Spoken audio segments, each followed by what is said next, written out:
คณะพักหักฐานกลุ่ม3ของเมืองสนะสมบูรณ์จัดพิธีรับเอามหาชนผู้ก้าวหน้าเขาเป็นสมาชิกพรรคสำรองของพรรคประชาชนปฏิวัติลาววันที่26มิถุนายนนี้คณะพักหักฐานกลุ่ม3บุงขาเมืองสนะสมบูรณ์ได้จัดพิธีรับห้องเอามหาชนผู้ก้าวหน้าที่สังกัดอยู่บรรดาหน่วยพรรคที่ขึ้นกับ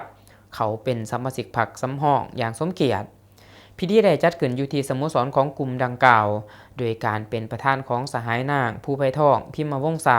เลขาคณะบริหารงานพรรคเมืองสหายเสริฐมโนธรรมคณะประจำพรรคเมืองหัวหน้าคณะจัดตั้งเมืองสหายคำสวัยขำมาวงกรรมการพรรคเมืองเลขาคณะพักหักฐานสีน้ำกลุ่ม3มีบรรดาสหายคณะพักหักฐานสีน้ำกลุ่มมีคณะพักหักฐานบ้านใหญ่มีเลขาหน่วยพักบ้านตลอดหอดบรรดาสหายมหาชนผู้ก้าวหน้าเขาห่วมในพิธีโดยต่างหน้าให้แก่มหาชนผู้ก้าวหน้าได้ผัดเปลี่ยนกันขึ้นผ่านคำห้องขอเขาเป็นสมาชิกพรรคสำรองโดยผ่านการติดตามเป็นเวลา12เดือนเห็นว่าแต่ละสหายมีความหาวหันอย่างต่างหน้า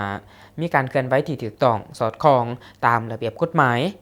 ดังนั้นคณะประจำพรรคเมืองสนะสมบูรณ์จึงได้ออกมติตกลงว่าโดยการหับห้องเอามหาชนผู้ก้าวหน้าที่สังกัดอยู่บรรดาหน่วยพรรคที่ขึ้นกับคณะพรรคหักฐานกลุ่ม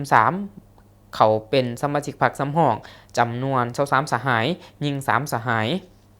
ตอนถ่ายพิธีสหายนางผู้ไพทองพิมพ์วงศาเลขาคณะบริหารงานพรรคเมืองมีคำเพ็ญโอโลมซึ่งสหายได้เหียกของมายังบรรดาสหายผู้ที่เขาเป็นสมาชิกพรรคสำรองใหม่ในครั้งนี้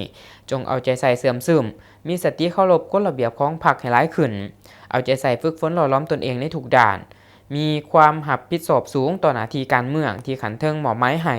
ไปพร้อมกับการยกระดับความรู้ความสามารถคุณสมบัติศีลธรรมปฏิบัติทั้งเป็นแบบอย่างที่ดีให้แก่มหาชนและปรับปรุงก่อสร้างตนเองให้กลายเป็นสมาชิกพรรคปลอดภัยเข้มแข็งหนักแน่นในต่อหน้า